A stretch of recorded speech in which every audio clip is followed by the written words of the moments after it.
Welcome back to Voxel Protocol. I want to give you a quick update on the daily Conway Glyph challenge, as I have been keeping busy adding features to this site. What's the challenge, you ask? It's very simple. This is a public research project to investigate the properties of certain game of life patterns, specifically those that live on the 16x16 torus according to standard B3S23 rules. If you don't know exactly what that means, don't worry, you might still find this challenge enjoyable if you are into competitive computational puzzles.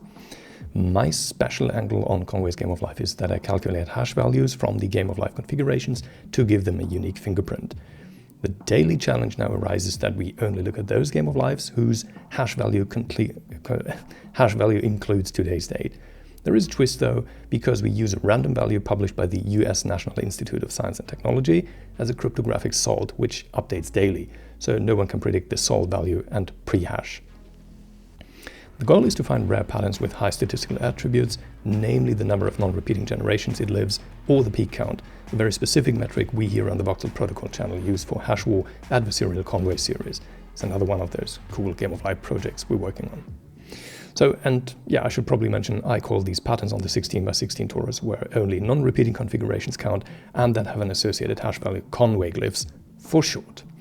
Alright, long story short, here's the new features of the daily challenge, which is publicly available, free to use, and does not require sign-in or login. Link in the description. So, you start here by putting in your name. That's #0, that's me. You confirm it, and then you slide the auto hash mode on, and the seeker node starts seeking happily. That's the top one here.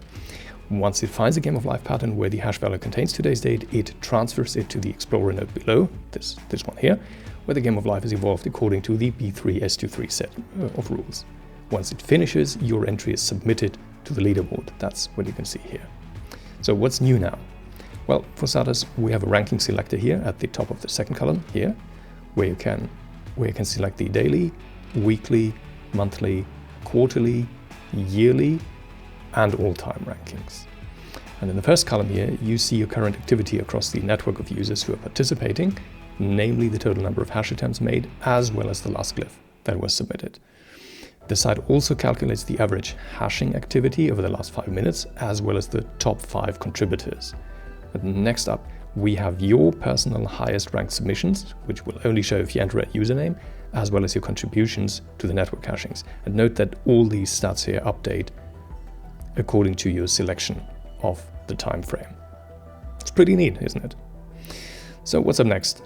I'm currently working on expanding on the functionality of the Glyph inspector, so if you click on one of these individual entries here, it will bring up a screen with detailed information on this particular submission.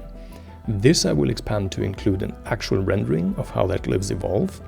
Also, I want to add RLE support here alongside the binary representation of the glyph.